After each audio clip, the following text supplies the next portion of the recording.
White House and Harvard. The Big Fight Explained. Hey everyone, welcome back. Today, we're diving into a massive clash between the White House, led by President Donald Trump, and Harvard University. This is a serious battle over money, control, and what colleges should be about. We'll break it down in plain English. What Harvard is, what's going on, how it started, why Trump's upset with Harvard, and what could happen if Harvard loses its funding. Stick around, hit that like button, and let's get started.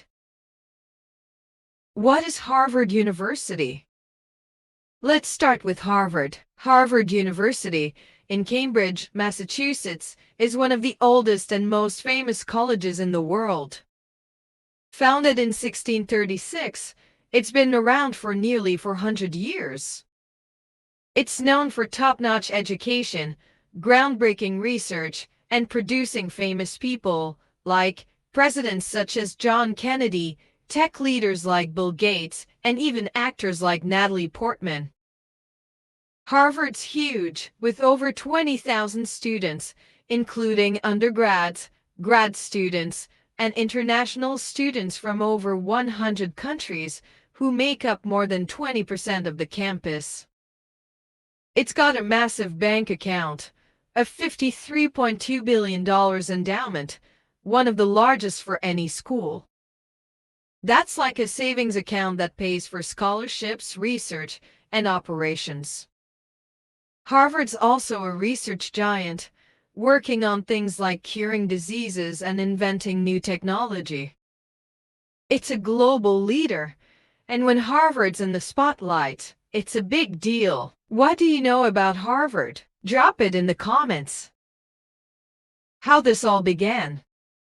Now, let's talk about the fight. It started with protests at Harvard about the war in Gaza, which began after an attack by Hamas on October 7, 2023. These protests got intense, and some people said Harvard didn't do enough to protect Jewish students from harassment.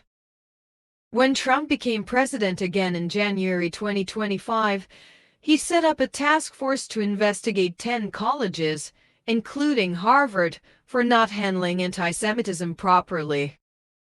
But it's not just about protests. Trump has been criticizing top schools like Harvard for years, saying they teach ideas that don't match American values.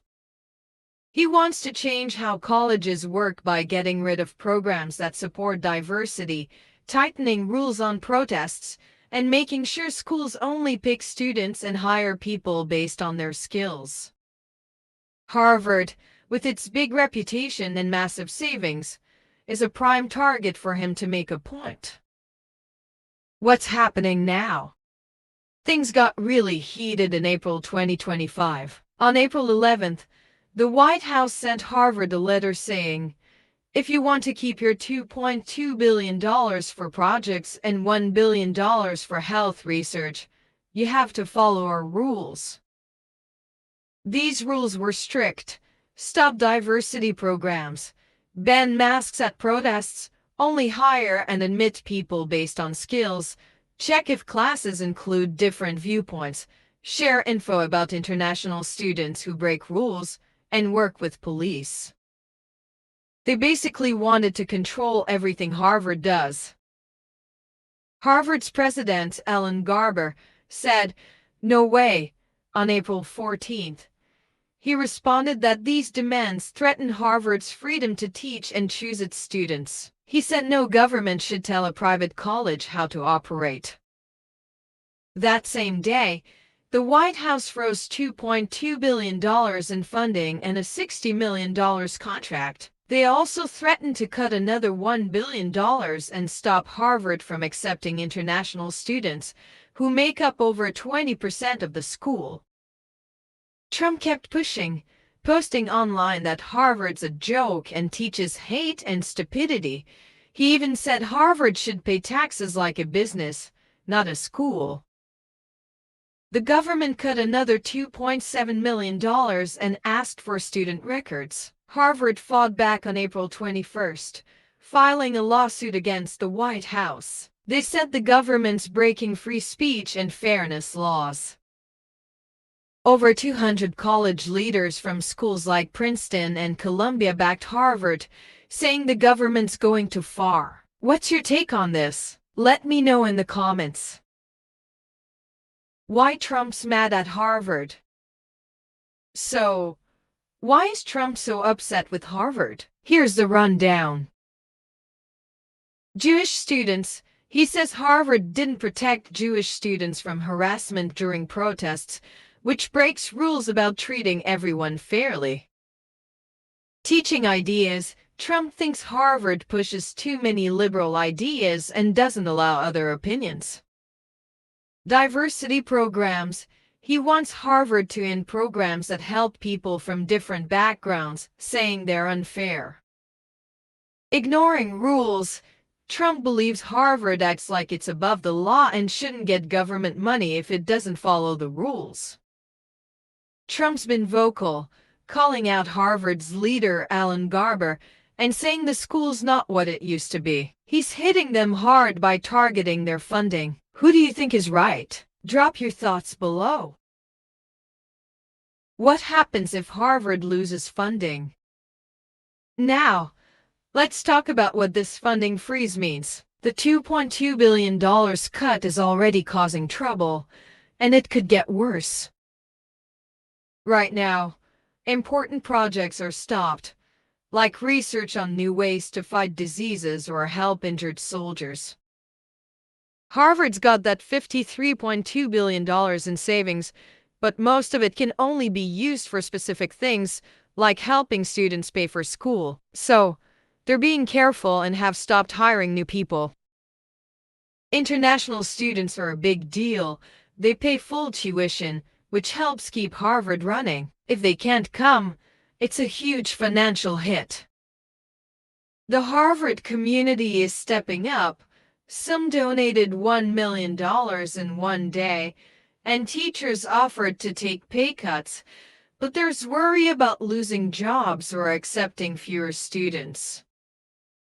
In the future, if the funding stays cut, things could get rough.